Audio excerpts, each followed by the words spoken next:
Hello guys, I'm back.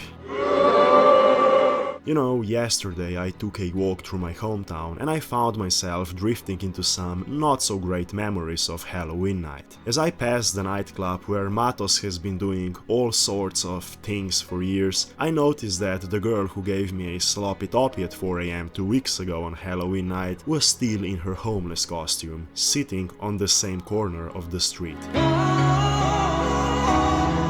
So that's what my parole officer meant when he said, "That was low, even for you, Matos," as he drove me home that night. Anyway, reality hit me hard, so I ran back home to search for the magic potion of forgetting. 3 hours later and here I am, sick, lying on my bed, scrolling through YouTube. And when I saw that most fitness content creators are still talking about Andrew Eubank joining the dark side, the following thought suddenly hit me. The era of fake natties back in the day really backfired. Remember the prime Gymshark era? Remember their 18-year-old natural athletes dominating social media and motivating naive teenagers with verbal diarrhea that boiled down to, "If I could do it, you can do it too. What's your excuse?"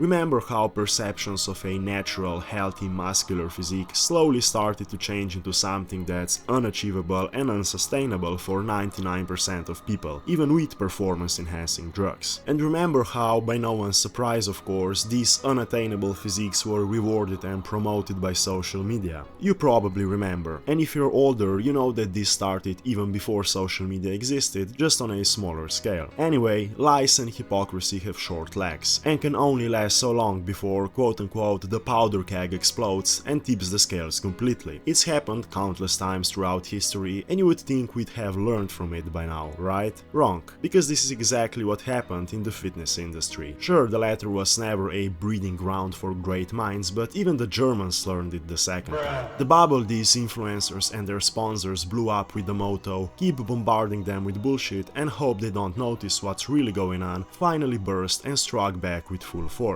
We've gone from fake natties pushing their healthy diets and absolutely brain-dead workout plans and attributing their physiques to those plans, to teenagers blasting tren while eating 5 steaks per day. And no, the latter is not just being accepted, it's being glorified. See the pattern here, Sherlock? Open Instagram, find a few gym meme pages and all you'll see is, "Let's blast tren, bro." And yes, I understand sarcasm and jokes better than most actually, but nevertheless, you can still see what the big picture is. In short, unattainable fake natty physiques remain the standard, and the perspective on what natural progression should look like has completely shifted. More and more gym bros are turning to steroids to achieve those physiques because they realized it's literally impossible to get there naturally. They're open about it, and in many cases they're even glorifying it. It's actually pretty simple. You have to be extreme, even to the point of damaging your health, and you'll be rewarded on social media. Natural lifting is now considered doing it the hard way, which really boils my blood. It's the normal way, people. Seriously, if you don't have major health issues, it's the fucking easy way. Yes, it will take you a decade, yes, you will have to bulk, and yes, you won't look photoshoot ready 90% of the time. The cherry on top of this shitcake is Alex Eubank hopping on juice. Why? Because compared to physiques like David Lade's, Jeff Sides, or even Sam Sulek's on the more extreme end, Alex's physique is considered myth. Look how far we've come. Imagine being afraid to bulk for a year or two and hitting 14 to 15% body fat, which is still lean and actually the healthiest range for most men. Nice one, boys. And no, I'm not defending or supporting him, it was a brain-dead decision in my opinion, but let me tell you something. The people who are now the loudest in his comments, giving him L's because he hopped on, are the same ones who were calling him skinny just a few months ago, spamming Sam Sulek gifs in his comments and constantly comparing his mid physique to Sam's. And consequently, even more teens are or will be thinking about hopping on gear. Here is something I've been wondering about, and it might give you something to think about. What will happen to these kids that are now blasting gear because of these cancerous trends? What they don't realize is that using gear is a lifetime commitment,